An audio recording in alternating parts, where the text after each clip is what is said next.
Hi there.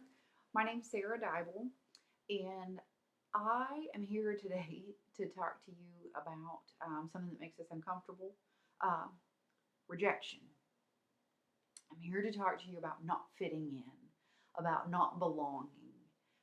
I'm certain I'm not the only one that's ever wrestled with this or felt like um, I just didn't uh, fit wherever I was. Maybe you too went through some times in your life where you almost tried to make yourself so different so that you didn't fit in, so then at least it made sense that you didn't fit in, right? Because as you were, you didn't belong. But then that felt weird and awkward and uncomfortable. So if you could make it more obvious, then people would at least understand and not just think it was just you that didn't fit. I mean, maybe that makes sense. Maybe it doesn't. I don't know, but I spent a lot of my life trying to find where I belonged and trying to understand how I belonged and what I was even created for and if there was even really a purpose for me. Why?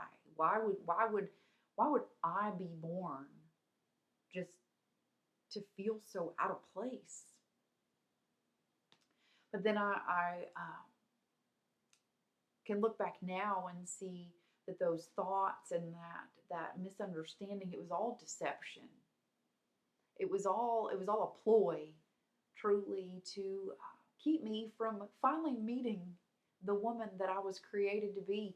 In Psalm 139, it says that you knit me together in my mother's womb. You created my inmost parts. The God of all creation that created the earth, that created the sun and the moon and the stars and hangs them in their rightful place at their rightful time, is the same God that created us, each one of us individually and uniquely. And yet we feel like we're not enough. It's kind of the way of the world, isn't it? There's all sorts of things that just scream in our faces all the time. It seems like that you're not enough, you're not smart enough, you're not pretty enough, you're not thin enough, you're not tall enough, you're not loud enough, you're not quiet enough. You don't you don't have children, or you do have children, or you don't have a full-time career, or you don't have a college degree, or you do have a college degree, or you've never done this or that. All of those things, right? And then we turn on the TV or get on social media, and no one even has to tell us we're not enough. It can just take moments to see what's going on in someone else's life, that all this starts happening in the back of our head. I mean, they get to do this, but you don't, right? Those kind of things. You're never going to have that experience. You're never going to know what that's like. You're never going to feel that kind of feeling. You're never going to have that kind of family. Maybe it's just me. I know those thoughts and those feelings crippled me for a long time. It's something I've really been um, excited about over the past several months in my own personal life. Is I feel like I'm finally getting to meet myself for the first time. That I spent all those years feeling like I didn't fit in, and that um, who I was just kind of obnoxious and loud and in your face and um, just too much for everyone. That I didn't belong. That I didn't belong anywhere because I don't have a college degree, so I could tell you all these things that I don't have and that I'm not. But then I go to the Word of God and I find out what it says in First Peter in chapter 2. It says, "Coming to him a living stone rejected by men, but chosen and valuable to God. You yourselves, as living stones, are being built into a spiritual house." So I find out not only have I felt rejected, but so has Jesus. And even in his rejection, though, he was chosen. and valuable to God. And I'm in the same boat. You're in the same boat. We're chosen and valuable to God. It goes on in 1 Peter 2 to say, but you are a chosen race, a royal priesthood, a holy nation, a people belonging to God. We're chosen. We're holy. We're royalty. We belong. We belong. And back in John chapter 15, it says, just remember though, you didn't choose me. I chose you first. Like, how amazing is that? That while we spend so much time in our lives feeling like we don't fit in, the God of all creation, the one that went to the cross to save us, chose us just as we were before we could even consider choosing him. That, my friends, makes us enough.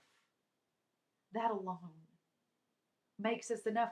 And further on in John chapter 15, it says, you are not of this world as I am not of this world. We don't have a God that doesn't understand us, that doesn't get rejection. He was rejected just as we are rejected. He knows what that feels like. And I'll just ask today, maybe that's the place you're in, of just feeling rejected, just in general. Maybe there's something specific, but maybe even just in general, you just feel like you don't fit. Oh, my prayer for you today, my hope for you, is that you would believe that truth, that you are chosen. You are his beloved. In the Song of Solomon, it says, this is my beloved, and my beloved is mine. That's how he looks at us. That's how he sees us. That's what he says about us. So those things that you hear in your head that go against any of that, that is not truth. It's not who you are. You are more than enough because of Christ. You belong because of Christ. Maybe you're sitting here watching this thinking, for one, this lady's crazy. Two, she doesn't know my story. She doesn't know anything that's ever happened to me. You don't understand my rejection. And I don't believe in this God that you talk about. I get that. I really do get that. I've been there. I can tell you, if there's anything that I would ever be more willing to be wrong about, it would be this. I will stake my life on it. That the God of all creation sent his Son to die for the penalties and for forgiveness for this whole world, to save each and every one of us. He sent his Son because he chose us. And his Son went to the cross to save our lives, simply out of love. There is nothing in my life that I believe is more true than that. It's my prayer for you. Because you see, when you believe that and you realize that the God of all creation chose you, it changes everything. Changes everything.